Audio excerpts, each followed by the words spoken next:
जय जय रघुवीर समर्थ। शुका सारिके पूर्ण वैराग्य जाते, वशिष्ठा परिज्ञान योगेश्वराते।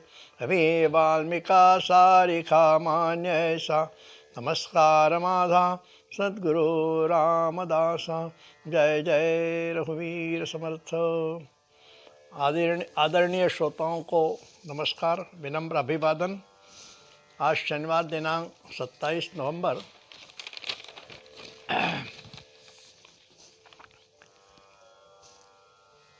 आज हमारा देश विकासशील देशों में गिना जाता है।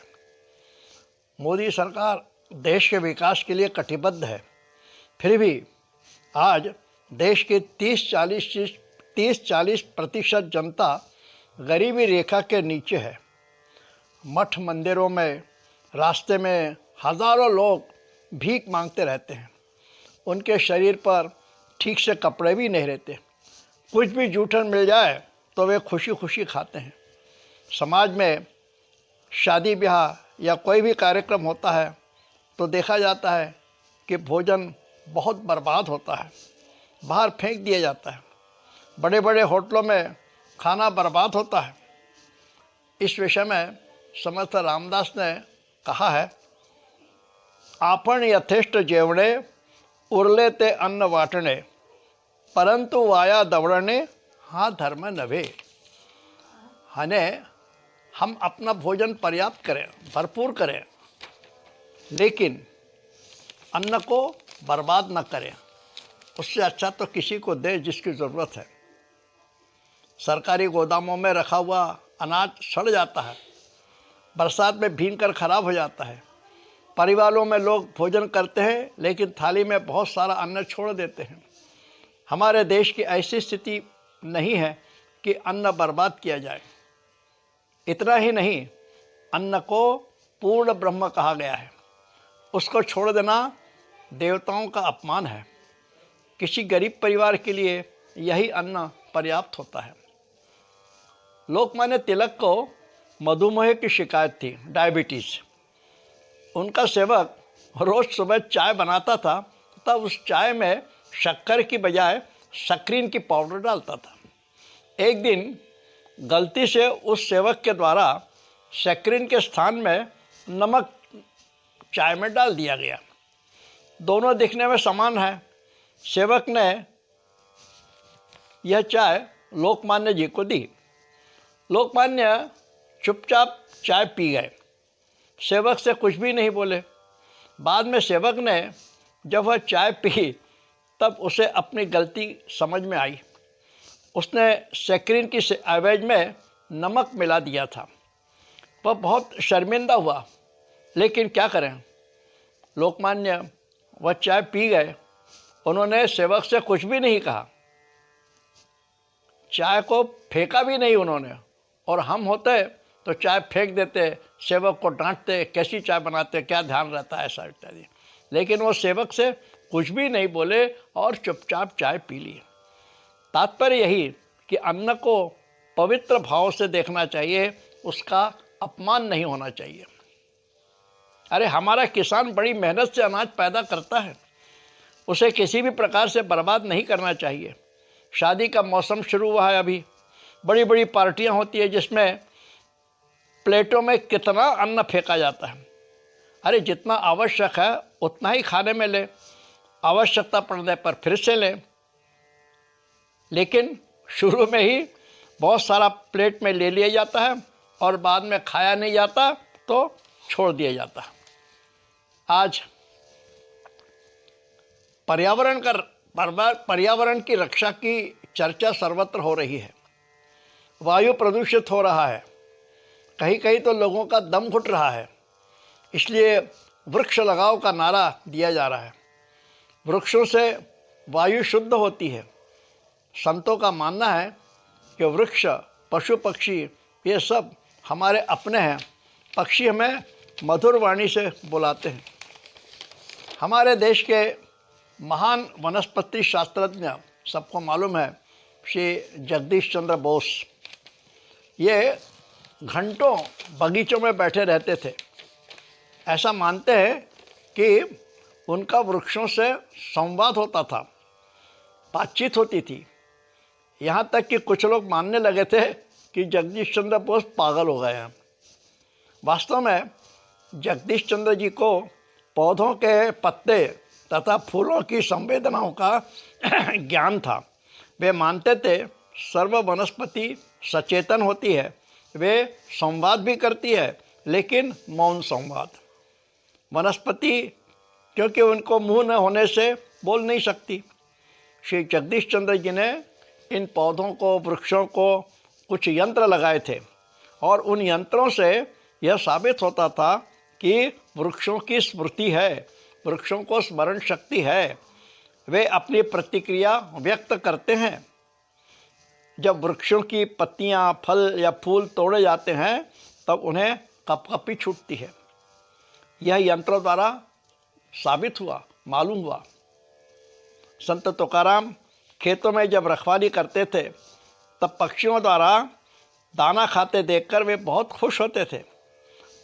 और लोकमान्य तिलक जब मंडाले जेल में थे तब उन्हें वहाँ अनाज बीनते समय चिड़िया उनके कंधों पर बैठकर दाना चुनती थी। इस प्रकार वृक्षों तथा पशु पक्षियों का भी महत्व है। समाज ने उसको समझकर जतन करना चाहिए। खैर, अब आज का मुख्य विषय। आज का मुख्य विषय मेरा है आपसी मतभेद कलह बंद हो। समर्थ रामदास स्वामी ने शिवाजी महाराज के पुत्र संभाजी राजे को एक पत्र लिखा था। उसमें एक पंक्ति थी, श्रेष्ठी जे जे मेळविले त्यासाठी भांडत बैसले मग जाणावे फावले गली मासी। यह पत्र छत्रपति शिवाजी महाराज के देहांत पश्चात लिखा गया था। सारांश यह कि छत्रपति शिवाजी राजा ने स्वराज्य स्थापित किया, लेकिन दुर्भाग्य से उसी राज्य के लिए परिवार में आपस में कलह हो गया। यह बहुत दुर्भाग्यपूर्ण था, सबसे इससे नुकसान होने वाला। यदि हम थोड़ा विचार करें तो हमें ध्यान में आएगा कि राज्य में तथा हिंदू समाज में हमेशा आपसी कलह व द्वेष, संपत्ति के लिए झगड़ा, इस कारण हमेशा शत्रु को फायदा हुआ है। इतिहास में हम जो भी लड़ाई हारे हैं वह सिर्फ अपने घात के कारण, अपने ही भाइयों के कारण।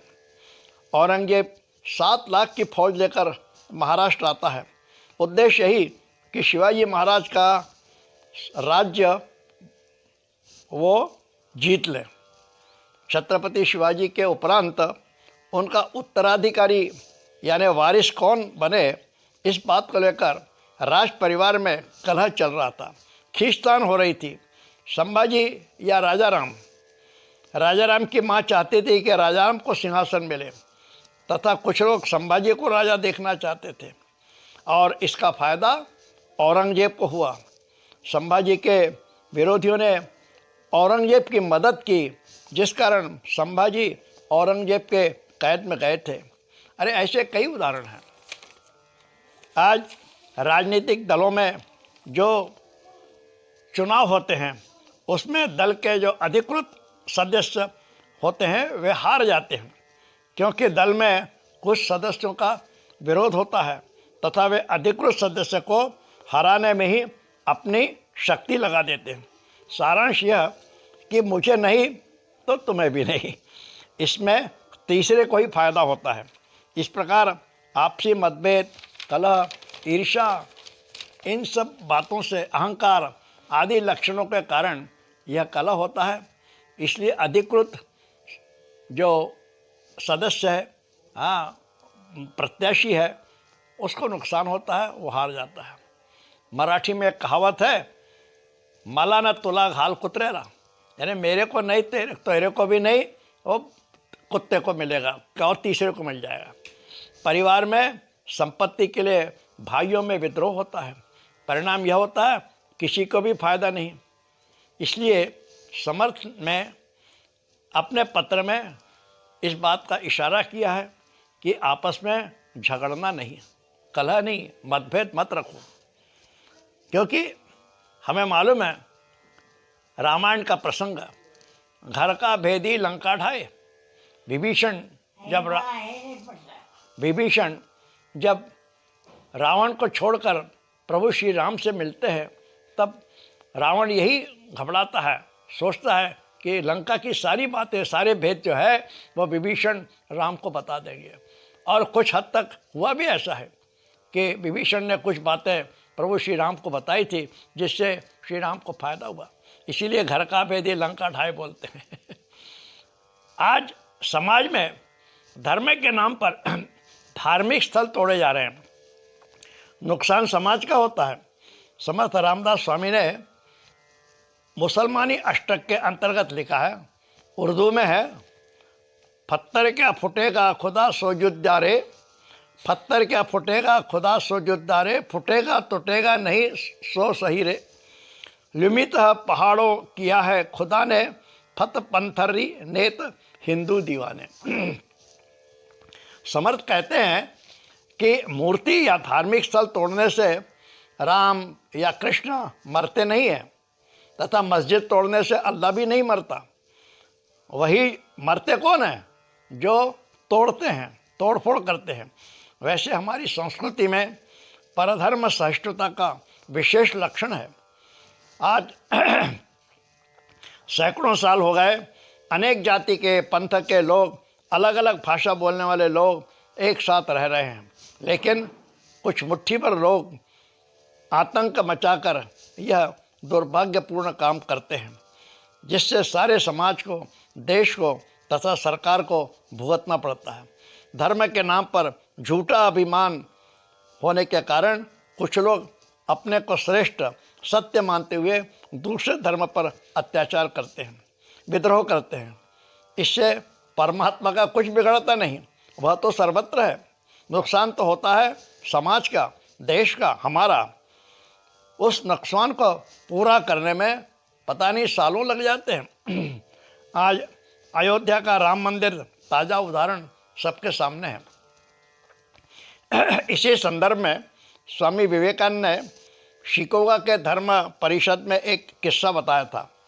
वे कहते हैं कि समुद्र में रहने वाला एक मेंढक घूमते घूमते एक कुएं के पास आता है। उस कुएं में एक मेंढक पहले से ही रहता था। कुएं का वह मेंढक कुआं छोड़कर कहीं भी गया नहीं था, इसलिए उसके लिए तो कुआं ही उसका संसार है, सारा जगत वही है। समुद्र वाला मेंढक कुएं वाले मेंढक से कहता है कि तुम यहाँ क्या करते हो? मैं तो समुद्र में रहता हूँ, तुम भी वहाँ चलो। तब कुएं वाला मेंढक पूछता है, समुद्र कितना बड़ा है? समुद्र वाले मेंढक ने बताया कि समुद्र तो बहुत बड़ा है, तुमको कैसे बताएं कितना बड़ा है? तब कुएं वाला मेंढक एक छलांग लगाकर पूछता है, इतना बड़ा है? तब समुद्र का मेंढक कहता है, अरे समुद्र तो इस कुएं से बहुत बहुत विशाल है, इतना विशाल कि मैं बता नहीं सकता।